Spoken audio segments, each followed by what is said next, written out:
Welcome to the Lafayette Police Department. This is our video recap of March 2024. I'm Police Chief Scott Galloway of the Lafayette Police Department, Indiana. Let's start out with serious crimes. We had 0 homicides in March. We had 0 shootings with injury. We like to really pay attention to violent crime, shooting crimes, stabbings, rapes, robberies. Those kind of things are very vital to us to solve and make sure we're keeping track of. We had 4 total shootings, and that's any time where a gun was discharged. Of those 4 shootings, we made arrests in 2 of those events. 2 of the shootings were dog-related. So one of the incidents was a man who shot a dog on a playground. That dog was taken to Purdue and will survive. The other dog incident was a man was outside of an apartment. The door opened up. A few dogs ran towards the man. The person fired a gun, and no dogs were injured in that event. The 2 shootings that involved people one was a domestic disturbance where Tyree Thompson fired a shot into the air and he was arrested. The other shooting involved 2 groups who were in conflict and exchanged gunfire. In that incident, a person named Lorraine Hudson was arrested as a result of that investigation. So in all, 4 shooting events, 2 at dogs, 2 involved people, and arrests were made in the 2 that involved people. Major arrests that we had: Robert Cole was arrested by detectives for a child molest case involving a 7-year-old child. That incident was to have occurred in 2020. Detectives also arrested a 17-year-old person who was arrested for theft and robbery. Neil Appleby was arrested for stalking and violating a no-contact order, false informing, after he was accused of repeatedly stalking an acquaintance. And then also another 17-year-old male was arrested with a gun. This person had prior gun charges. As you can see, we are seeing a trend of younger people having access to firearms, discharging firearms. That's something that we're really making sure we pay critical attention to. In court this month, Kevon McCaster, on March 7th, was sentenced to 140 years for the double homicide, which involved Edward Robinson and Tommy Marshall. Bailey Hensley pleaded guilty to conspiracy to commit robbery and the murder of Anthony Holbrook.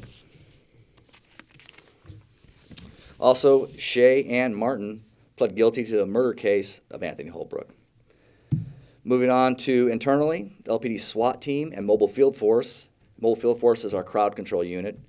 Those teams hosted a dual training with the canines to prepare for situational awareness, civil unrest, and crowd control. Also, Isaac Morrison and Cole Anderson have been released from the field training program, so they are now self-sufficient officers on their own. So from the time somebody's hired to the time that they are on their own, as Isaac and Cole now are, is used somewhere around 8 to 12 months. So that's a long field training program, a long process. It's very rigorous, so good job to those guys. We had a swear-in ceremony on March 18th to welcome new officers Justin Johnson, Tiercy Music, Ian Shell, and Jacob Tucker. They are currently in in-house training, just starting their road to path, just like Isaac and Cole just graduated from. We'd like to congratulate Sergeant Rainey and Sergeant Anderson. Both of those officers retired, so we wish them well. They both had extensive careers here at the police department. We're very proud of them. They should be proud of themselves for the work that they accomplished. We want to congratulate the 2023 John Wells Officer of the Year Award to Technician Carson Smith. John Wells was a favorite police officer of the community. So if you knew John Wells, you love John Wells, and we're proud to have an award named after him. And this year, Technician Carson Smith was the recipient of that award. The Civilian of the Year award went to J.D. Feaster. He is in our property and evidence control. J.D. has a fantastic attitude, and we also want to make sure that our civilians and our volunteers are really valued, and we're showing that value. So we make sure that we award them and recognize somebody every year for great service. We also gave special recognition to Gabe Sigmund. Gabe is a specialist with Axon, which is our representative to create our computer automated dispatch, our records management, our tasers, fleet cams, and he is in charge of a program to unite and integrate all of those with all of our systems, and he does a wonderful job, so we wanted to reward him and recognize him for his good work he's done for us. And lastly, the Star City Award, which is an award given to any city employee, and for the month of March, it was given to Officer Josh Levesque for his work in helping recover an adaptable walker for a 4-year-old child He went to great lengths and did a lot of special extra work, and that is an important thing that he did, and we're really proud of him. So congratulations to Josh on that award.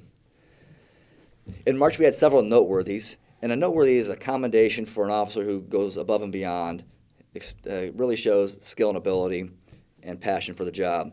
So this month, Officer Colin Haig and his canine, Officer Ringel, Officer White, Officer Jacob Bolte, they were given noteworthies for their initiative in an investigation that led to the seizure of 67 grams of methamphetamine, 18 grams of heroin, 377 grams of marijuana, a handgun, and they also found 2 subjects, one on a warrant on that same call. So that really was a problem solver for the police department and the community. We also want to congratulate the Student of the Month, Teddy from Vinton Elementary. Those are always special. The mayor is there, as well as the city clerk, Cindy Murray, and we all show up to really celebrate somebody that's doing a good job in school, so the kids really like that. Officer Roberts gave a high five award to Enrique from Jeff. These are kids that just, on their own, without having anybody to tell them to, do something really good and positive. Then the officers recognize that and give them an award. So congratulations to Enrique. This month, our marketing manager released three podcasts, Digital Detectives, Ladies in Law Enforcement, and Bullying Breakthrough. So these are all important topics to discover and talk about.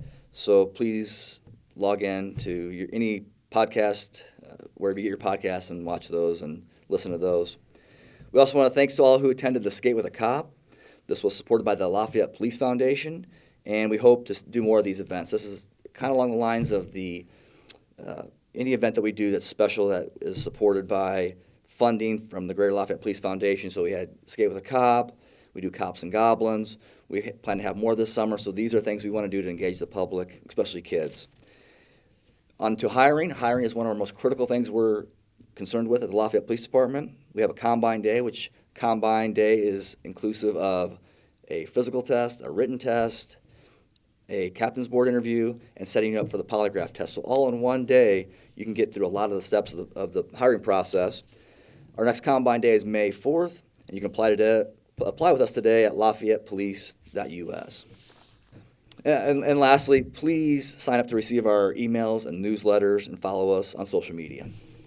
Thank you for being with us today. It's a privilege and an honor to be serving the city.